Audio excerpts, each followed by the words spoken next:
Welcome to the LivBtr podcast. I'm Erica Spiegelman, addiction and wellness specialist and author, and along with me, I have my co-host, Jay Siano, a New York-based serial entrepreneur, business scaling expert, and wellness aficionado. We are here to inspire, encourage growth, and most importantly, to live better. Welcome to the LivBtr podcast. Today we have on the lovely Rachelle Robinett. She's a registered herbalist and founder of Pharmacon Supernatural. She lives her life to bring plant-based and holistic well-being into our daily lives. She studied basics with herbalism essentials, and she focuses on anything and everything that has to do with health. So welcome to the show, Rachelle. Welcome to the LivBtr podcast. I'm Erica Spiegelman. And I'm Jay Siano. Yes, and we are co-hosts. And we have today the very lovely Rachelle Robinett, who is an herbalist and so much more. Rachelle, welcome to the show. Tell us a little bit about yourself for the audience to get to know you. Thank you. Yeah, I'm so glad to be here. So I'm Rachelle Robinett, registered herbalist, the founder of Pharmacon Supernatural and Herbals. And my work is dedicated to teaching people how to be healthier with plants. Yeah. And I've been lucky enough to be following you for quite some time now. And you have such a wealth of information. You do videos and you have classes that people could take. And you really, I feel like you've even empowered me. You recommended a brand, Urban Moonshine, and now I've been using them. And, it's been very helpful because I think a lot of us have issues with digestion or sleep or, something going on. And really Western medicine typically, and our doctors don't have an answer, and we don't want to be on all these medicines. So I really appreciate the work you do. And can you just tell everybody, is there an herb or is there something that can pretty much address most ailments? No. There's no one size fits all herb. No, I'm sorry. Not one herb. I mean, is there usually something that could address the imbalance, in terms of the world of plants? I don't know too. The most important ingredient, which is part of herbalism and it's part of a lot of other practices. The most important ingredient is our lifestyle. Okay. And that includes our nutrition. And, that I think sometimes herbalism is seen as only the botanical equivalent to pharmaceuticals. And it's really much more holistic than that, which is why I married it. Because I was like, this encompasses nutrition, lifestyle, which is about sleep and movement and community and purpose and all the things, and all of the herbal remedies. So those pillars of health, those can address almost everything, and in there is plant medicine, is food medicine, is nature therapy, and the tinctures and the powders and the capsules and all of that, just kind of supercharges points of that, or can help to address, if you're in pain and you need a remedy, or, all the way up to being integrated with cancer therapies. So there's kind of a spectrum. And I would say at the most foundational level to address everything, it's that layer of food, lifestyle. Yeah. Totally. Period. I'm happy I asked because because that is the most important. Jay and I talk about this all the time. Just we both lead healthy lives personally and focus on sleep. And you're right, that is the foundation to everything. I also just feel like we also, Jay, have discussed recently, when Jay stopped drinking recently, and when we've kind of been in an imbalance for a while, to see how all these things do affect your health, and just, yeah. So, yeah. I had a client who was just in the last week, wasn't drinking much at all, just so little that they thought it was not an issue. And it maybe wasn't, an issue, but they stopped. And all of a sudden, all of the small kind of nagging, seemingly unrelated things just disappeared. And they were like, oh, I realized how this was starting this cascade of less than optimal sleep, which led to more cravings, which led to less, kind of self-control, which led to this. And it was a domino effect. So back to that foundation, it really does. It works wonders. it's fascinating. I part of why I just love doing this podcast is learning and continuing to grow and evolve. So I'm very selfish about this. I'm like, Erica, first off, I'm getting therapy at no cost from doing this podcast, so thank you. Yeah. And I'm meeting amazing people like you. So my questions are probably, I would imagine our community has some questions. So when I think about, obviously, botanicals, the first things that come to mind for me are, THC and obviously all of everything that's kind of going on today, and how accepted it now is to use cannabis in all different ways. But it's so much more than that, right? It's so many different facets of herbs. And can you kind of just get into the basics for somebody who doesn't know much about it? Absolutely. Yeah. Yeah. So you're talking about, cannabis and maybe psychedelics and some of these the plant medicines that are at the upper end of the spectrum in microdosing, all these really popular conversations. Yeah. Totally. And those are the most potent, right? I mean, beyond that are the ones that are lethal, but those are very potent. And, we use them, unless you're microdosing, which is, its own conversation. We use them very occasionally, generally, and you get a lot of effect from them, right? And all the way down, to the other end of the spectrum, there's the food medicine like garlic and turmeric and basil and sage and cilantro, and all of those are medicinal too. So in terms of herbalism from, the botanical medicine standpoint, there are thousands and thousands of medicinal plants. And herbalists will have materia medica, which is an encyclopedia of herbs that they know really well that they can use in their practice, of hundreds of herbs. In my latest study, I learned, deeply 350 herbs. So it's really a wide range. And that was from someone who knew probably 3 or 4 times as many, just intimately, right? Off the top of their head. So there's a lot of medicine to work with. And again, we want to start at the bottom, if you will. And it doesn't mean that they're less effective. It just means you can use more of them safely. Sure. And as you graduate up through maybe, into ashwagandha, and then into, maybe some of the pulsatilla, and then into the psychedelics at a microdosing level, and then a macrodosing level, you either need to know what you're doing the farther up you go in kind of potency, or you work with someone who does. Yeah, sure. You work with a doctor, you work with an herbalist, you work with a guide, a shaman, anybody who knows them well. Yeah. But yeah, I think, people often ask, where do I start? Because this world is so daunting. And it's a great question. And I always recommend, just start with one herb, one ingredient, one practice, making tea, working with a tincture, getting acquainted with having these as part of your life. Again, also getting comfortable, because I think a lot of people, I know a lot of people are afraid of herbs.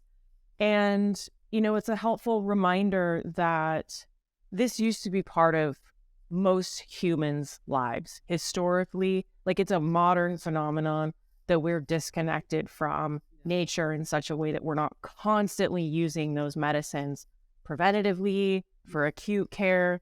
That was how we lived. We evolved, we learned from the animals, all these things. And now we're disconnected, and now it feels new and scary and also novel and adaptogens, So anyway. Rachelle, I'm just curious. So if someone says I'm chronically tired, or my point is do people have to have a problem or an issue, or look inside themselves and say where am I lacking, or what do I need help with, versus just preventatively just saying I should take vitamin B, all the vitamin Bs, because I've heard, they're good for you long term and they're preventative in many ways. So you take them, versus looking at it where do I have an issue? Do I have a issue with headaches or digestion? Or, it's I think that's where I think people kind of get lost in this, is do I wait till there's an issue and then use this, use plants or like, so I'm gonna just ask you, is there a way that we, like, I know you said start with one, but like which one, and and do we address it? Because if I'm taking ashwagandha, is that because I need more, like I'm too stressed? Is that gonna, so it seems like there's all these buzzy different ones out there, and I just don't know if they're right for everybody, is my point. Yeah. Well, the marketing right now is pretty unfortunate. I would say it's good in the sense that it's raising awareness about these things, but it's really, especially with the term adaptogens, which ashwagandha is one. It's really inaccurately applied. Like I'm gonna start. I have to start some sort of, this is accurate, this is not accurate, because like 90% of what is in grocery stores and on the shelves right now that says it's adaptogenic is not. Yeah. And that's a separate conversation. But to answer your question, I like to recommend that people consider themselves first. So consider your needs, your interests, if it's an ailment or if it's just preventatively, I want to live as long as possible, or I want to be as healthy tomorrow as possible. Like, what is your interest?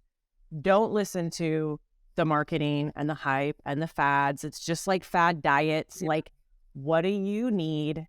Not what's trendy right now. What do you need? And then there is always at least one, probably many plant, keys for that lock. Yeah. So whatever you need, and then you can go and you can either, search for it if you feel comfortable with that. You can talk to an herbalist. You can go to a health food store. You can go to a farmer's market. You can go to any resource of somebody who knows something about this world, plants, nutrition, and ask them, like, where do I start? And again, it's that level of like food, and that's like food herbs. Yeah. So again, garlic, turmeric, all the spices, vegetables. And then the medicines are the next layer up. So that's like ashwagandha and all these things. And then poisons are what we consider like psychedelics and beyond. Yeah. But yeah, look within, identify one need. And the other thing I always encourage people to do is, we have that need. Is that the cause? Like cause versus symptom. Yeah. So you mentioned energy. Like, I'm looking for more energy. Do you have any idea what's causing that low energy? Right. If you do, then you want to treat that. So for example, I'm low energy. Yeah, because I don't sleep enough because I have 3 kids, right? Something like that. Right. Then you go and you support your sleep. Right. You don't go push yourself into more energy with energizing herbs, right? Because that treating that symptom level is like modern medicine, and it's just Band-Aids and Band-Aids and Band-Aids. Go to the cause and marry it with the plant. Yeah. That's, it's interesting that you say that, because, when it comes to sleep and when it comes to overall wellness, I'm very mindful of not just adding something else into the equation, so to speak, and going to the root of the issue. Like people, I post on my Instagram my sleep every night, every morning. So I get a lot of people, talking about sleep and, things I should try to sleep better. And I know I should put my phone down earlier, and I should go to bed earlier, and, the basics, right? Rather than like looking for something that's going to put me to sleep. Because I also like, in what I love about this conversation, it's all natural, right? I don't like putting anything in my body that's not natural. And that's also why I removed alcohol. So, and also if I'm going to do something to seek out a buzz, or have a good time, expanding my mind is way more interesting at this stage of my life than slurring or numbing my feelings. Yeah. Yeah. It's true. And I'll just add that you said it, a lot of times we know what the thing is. And it's just that exercise of actually asking ourselves, like, well, why aren't you getting enough sleep? Well, because I'm on my phone too late, and you're like, okay, well, that's what we need to work on, not the herb. But it was so refreshing to hear you say that, as opposed to like, oh, I could just give you some of this and some of this and some of that, and not actually like get to the root of the issue, which I think is a big problem, obviously, with pharma, right? Totally. The biggest issue is they want everybody fat, sick, and tired. Right. Yeah. Yeah. And put a Band-Aid on it for sure. Yeah. But like Jay, you mentioned, like, in the addiction field, I see a lot of herbs that are in smoke shops that are very addictive, and I've had a lot of, Sure. So not all herbs, like if people are listening, are great to start taking, without, like you said, Rachelle, like getting some advice from somebody professional around this, and don't just buy whatever, people are selling literally on the counter. Which is equivalent to heroin sitting in a smoke shop, for kids to buy, but it exists, it's the plants I'm talking about. It's not, they have cough and stuff. So that's a great point. But Yeah. Rachelle, so how do you get these things safely from a reputable place? And let's talk about your products too. Yeah. Right, exactly. Yeah. Yeah. Yeah. So, I usually recommend that people run their herbal purchases through the same criteria that they run their food purchases through. So for somebody, organic may be absolutely essential, and that's ideal. And for somebody else, it may be inaccessible. So it's really a matter of, what is your criteria for your food? What's the best that you can do? Consider that when sourcing herbs. And it does definitely matter, because you'll have herbs at the, from the ideal source that will be organic or grown on a biodynamic farm or locally farmed, and you got them at the farmer's market, or they'll be wild foraged in a sustainable way, and they'll be more potent, they'll be higher quality. All of these things will be more effective. And at the worst, you have herbs that are not even what the bottle says they are, which is super common. So buying the cheapest option is not a good idea. It can be unsafe. It can be bad for the planet, bad for people, and it can be bad for you. So, I like, for somebody who knows nothing about herbs, I like to look at companies that have been around a long time, companies that are run by herbalists. There are many companies in business now. Some of my favorites have been around for 40 years, 50 years, 30 years, doing the exact same thing, farming, extracting herbs at a high quality, and offering them at a great price.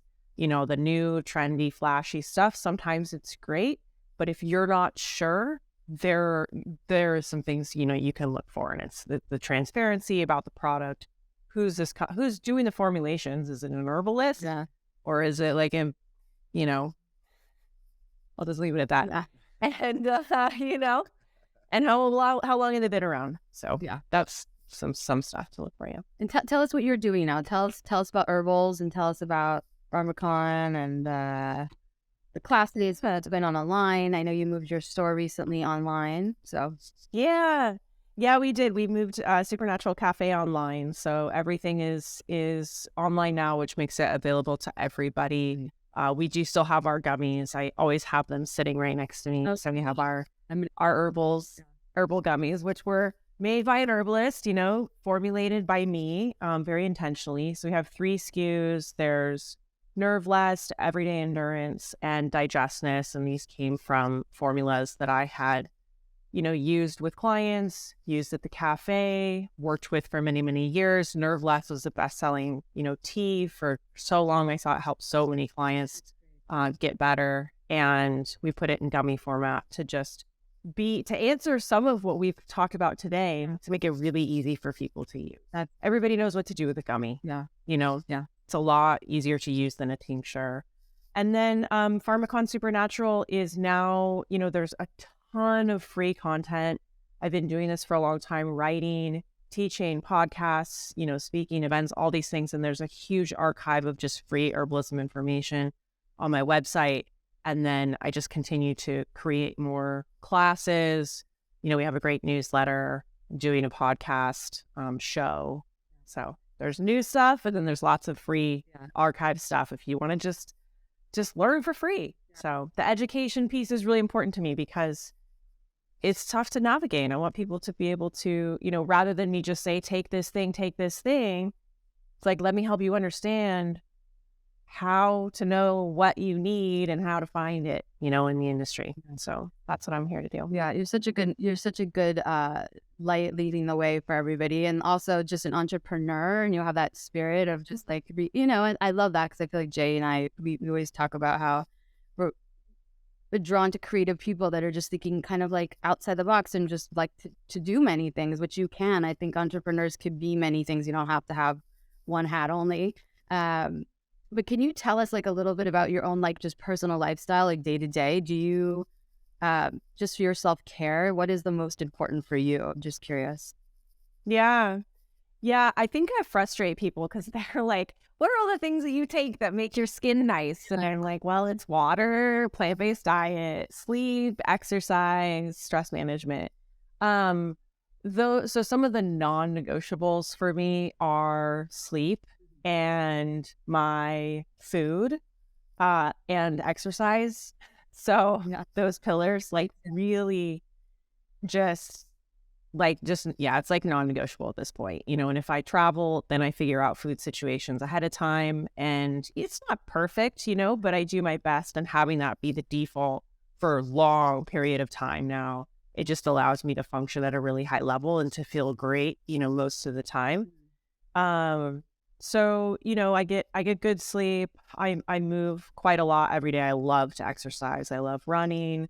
I love weight training, riding my bike, like always trying to I think I'm a big fan of change and growth, and like not becoming stagnant in routine, in lifestyle, in mental kind of patterns.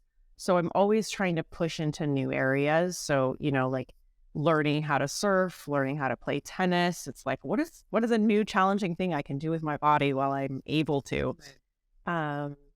And then my plan, right? Like it's like you want to be fluid, but you also have like your non-negotiables, which is good for people to know, you know? Yeah.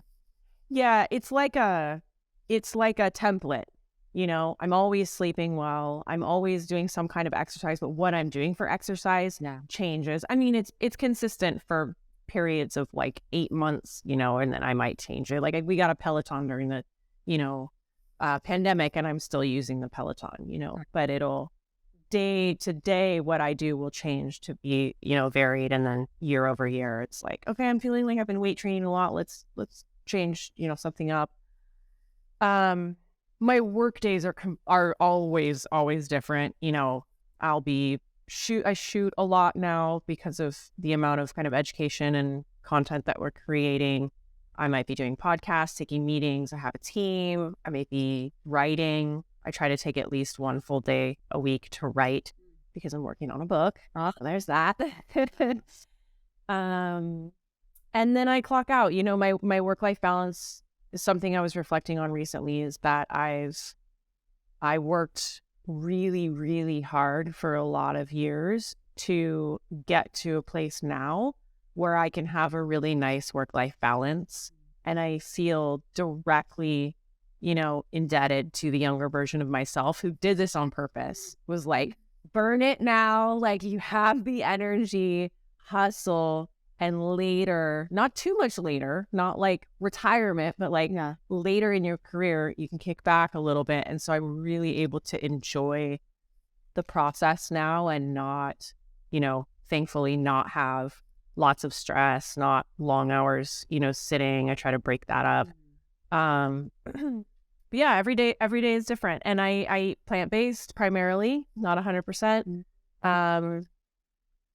Drink lots of water, and I do take lots of herbs. So I have some questions around. I noticed that you referred to your exercise earlier in the conversation as just movement. Yeah. And I'm constantly evolving my training and also in similar ways to you, where I'm more, you know, strength training focused, and then I'll, you know, get into running a little bit more, or I'll get more into yoga, and I'm very involved in the fitness wellness space. And I just started to really get obsessed with cold plunges and saunas and contrast therapy. And So for you, I mean, obviously, mindfulness is, I think, a big part of everything that we're talking about. And you also said, you are indebted to your younger self where you were working really hard and hustling and grinding. I feel the same way. And I think that I love the concept of addition by subtraction and really, becoming a little bit more mature and wise and realizing that you could accomplish more by doing less. And I feel like as people, if we're doing exactly what we were doing this time last year, we're not pushing ourselves enough either to evolve. So the tips that you've given us, I'm going to take personally, definitely incorporate into my routine. It's fascinating. I think, it's why we're all together having this conversation. Yeah, that's beautiful. And it reminds me of the importance of perspective, forward looking and back to our younger selves to say thanks to, and that's a constant practice for me too. Where am I going? Why? No. And do all these tasks have anything to do with that? As a lot of times they don't. And so that sort of ruthless prioritization really on a daily basis, especially I think as an entrepreneur with the kind of freedom and also the traps of like being able to just kind of execute. I really try to keep my head out of the weeds, and to just maintain this trajectory that is about purpose ultimately and feeling like my time is well spent on this earth.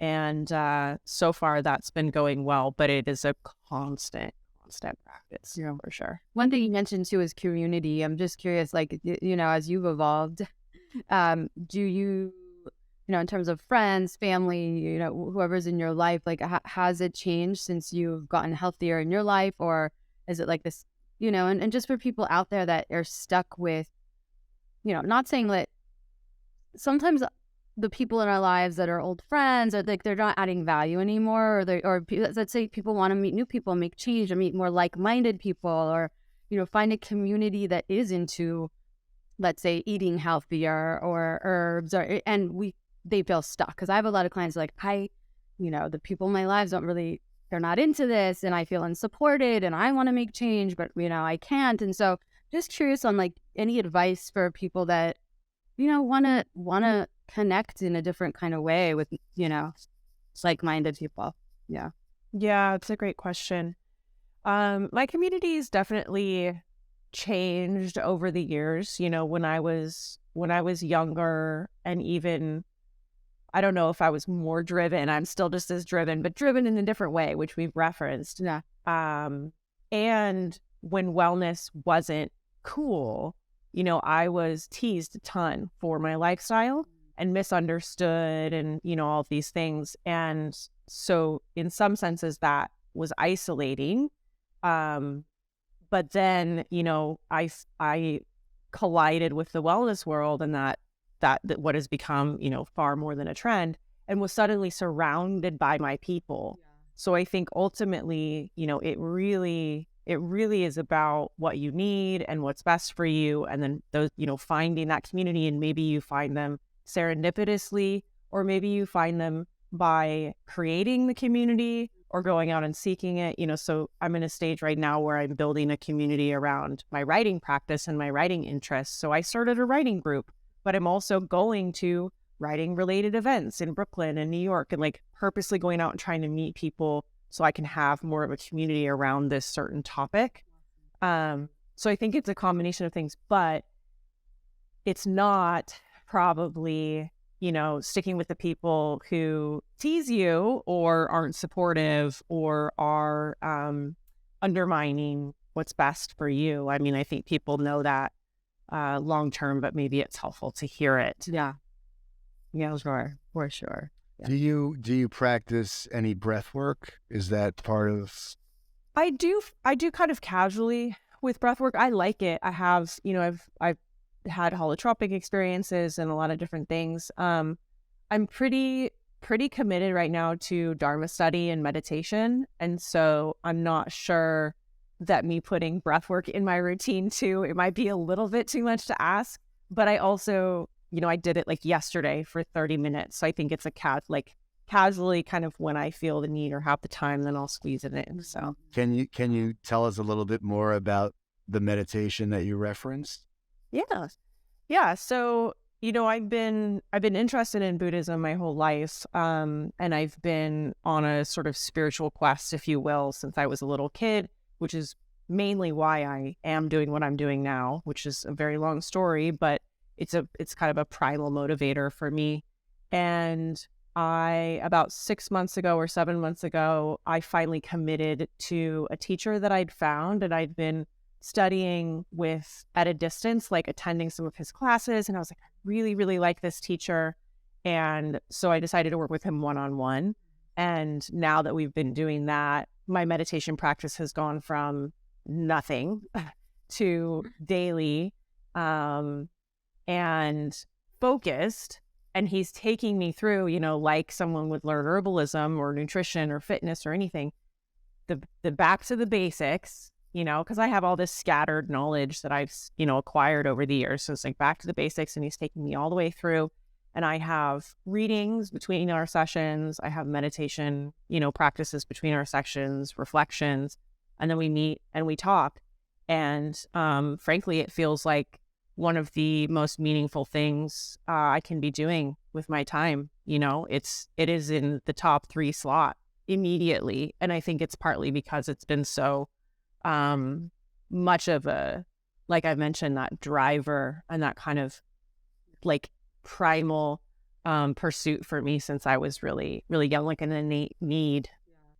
So that's great. Yeah, it's awesome. Honor that whisper, constant whisper, and they're doing it. I think a lot of the times we put these things off, and that's kind of a betrayal of sorts to ourselves. And so, it's great. And I think too, at different points in time in our lives, as for me, at least in my wellness journey, it's like meditation was in the beginning when I kind of changed my life, and then it flowed out, and then this came in and that flowed out. And I think it's just as long as we keep our hearts and minds open to like the fact that, breath work maybe is really good now because you're not, you have young kids and you're not sleeping well and you're stressed and you can't catch your breath.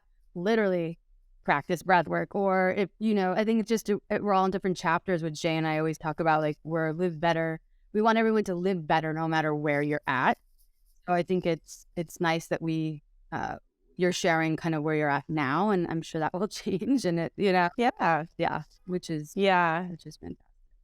It's true. And that it took me this whole time to get to a place where I was like, okay, I can commit to meditation now, or it feels the most important. And I think I had to go through like psychedelics, for example, and I had to have those experiences. And now like I'm not really interested in those.